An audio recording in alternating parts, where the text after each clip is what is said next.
This month of Ramadan, 2 weeks have gone by.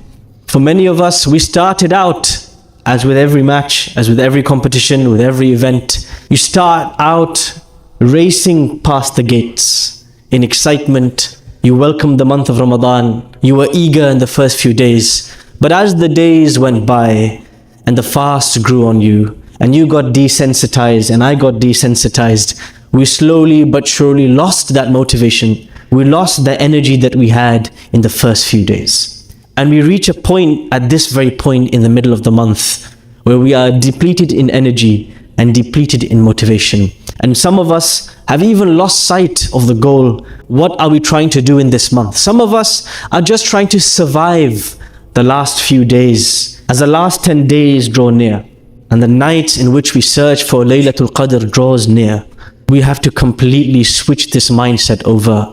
We have to rejuvenate. We have to revive our energies and be ready, because what's about to come is the night of a lifetime. Many of us, we find ourselves at the middle of the month, we find ourselves sleepwalking into the last 10 nights. Whereas some of us are racing, running, competing on their full game, because they know these are the nights that matter. As you come into the last 10 nights, you remember how our Prophet Muhammad sallallahu alayhi wasallam would prepare for the last 10 nights. His wife Aisha radiallahu anha informs us, إِذَا أَقْبَلَ الْعَشْرُ, when the last 10 nights would draw near, شَدَّ مِئْزَرَهُ, he would tighten his belt. Before someone is going to get involved in a very strenuous activity, they're going to run a race, they're going to get involved in combat, they're going to do some exercise, they tighten their belt, they pull up their sleeves. This is what the Prophet ﷺ would do as he approached the last 10 nights. He would exert himself more than he would in any night of the year. That's the first thing. شَدَّ مِئْزَرَهُ, he would tighten his belt. The second thing he would do, وَأَيْقَظَ أَهْلَهُ, he would wake up his family. So many times, us as parents, we say, it's okay, they're young, let them sleep, let them snore, let them snooze. But if there was any night in the year to wake them up, to let them experience the sweetness of an all-nighter in servitude of the Almighty, these are the nights to wake them up. As the last 10 nights would draw near, the Prophet ﷺ would not let anybody sleep in his house.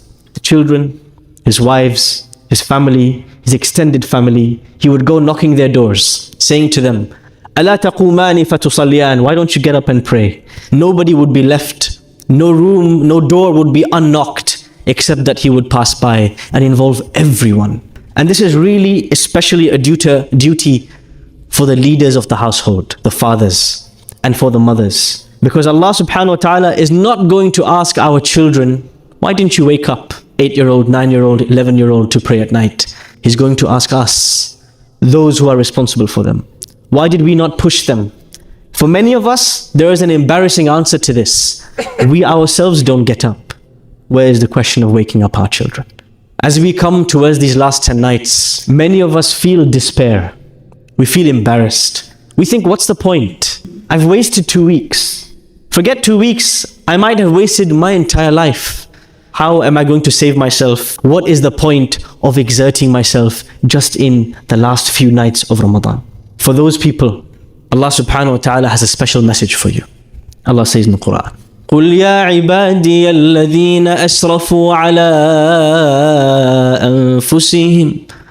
O Muhammad sallallahu alayhi wasallam, tell my slaves who have gone too far in wronging themselves, those who have lost hope, those who have despaired, those who are beyond repair, those whose MOTs have failed, spiritual MOTs of course. لَا تَقْنَطُوا مِنْ رَحْمَةِ اللَّهِ, tell them to never lose hope in the mercy of Allah.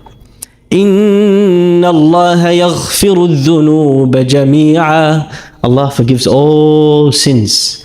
إِنَّهُ هُوَ الْغَفُورُ الرَّحِيمُ, He is the most forgiving and the most merciful.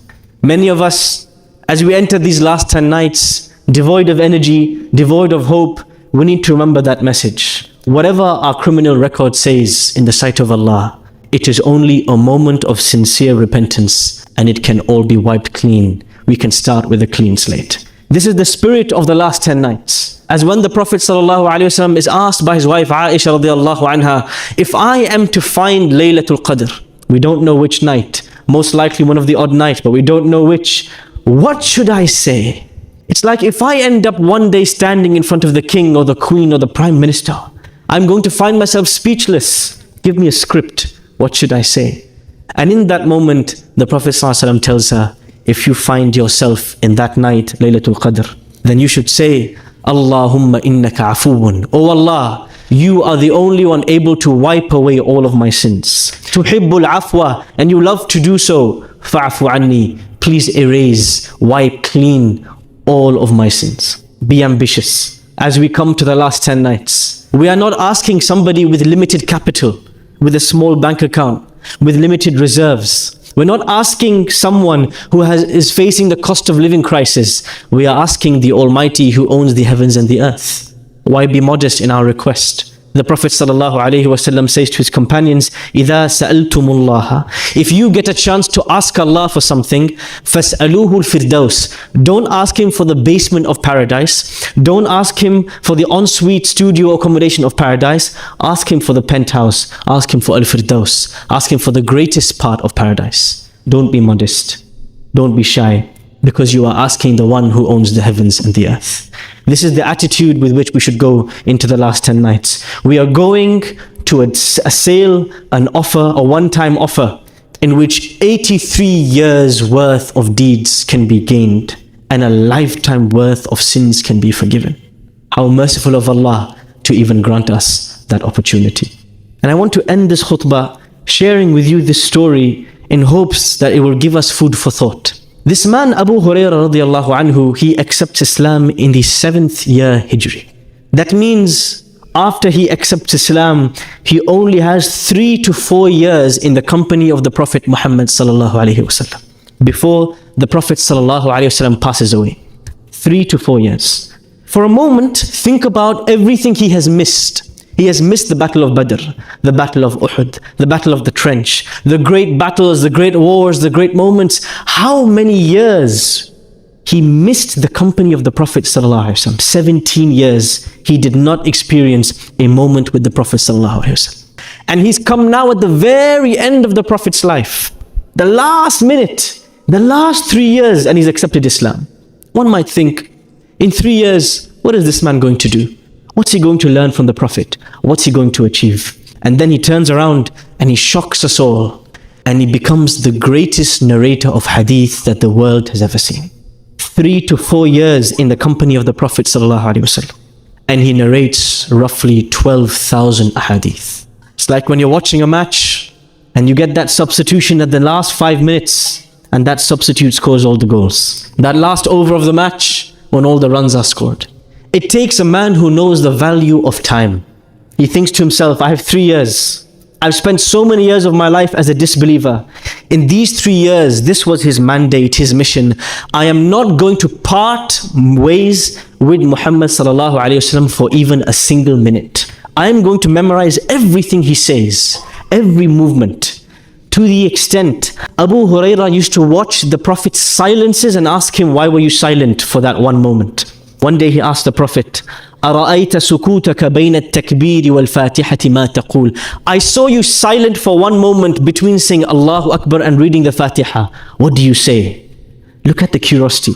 Look at the intelligence. Look at how intent he is to preserve every second he lives with the Prophet sallallahu alaihi wasallam. So many of us, our entire lives have been lived in sin, in waste. We have never really discovered our purpose and why Allah created us. So many of us lived our Ramadan in waste of time, in watching serials, in watching TV, in lazing around, in killing the time. But you know what? If Abu Hurairah in 3 years, 4 years, could narrate thousands of hadith, you and me, we still have half the month. There will be people in this room who are not going to be alive next Ramadan. It may be you and it may be me.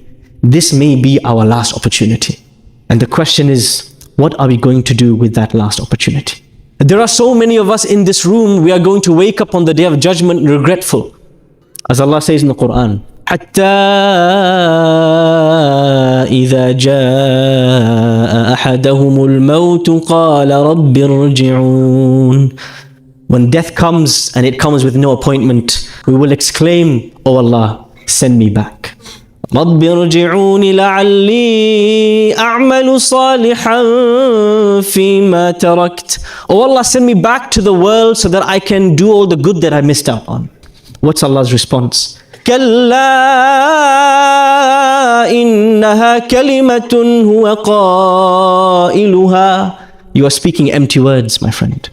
وَمِن وَرَائِهِمْ بَرْزَخٌ إِلَى يَوْمِ يُبْعَثُونَ. Now face the torment which is awaiting you. How many of us will be saying those words of regret on the Day of Judgment? Oh Allah, send me back. Give me extra time. Extension, please. I didn't do enough. I didn't use my time well. I had that last Ramadan, but I slept through it. I played PlayStation. I wasted my time. Death comes. It doesn't come with an appointment. This might be our last Ramadan. The last 10 nights we stand in front of Allah. Let us stand in front of Allah in a way where we can stand in front of Him on the Day of Judgment and say, I did justice to every night in those last 10 nights. I did justice to those days that were the weekend and the bank holiday. I had no excuse. I stood the night. I sweated, I cried, my feet were swollen, and I did it for you.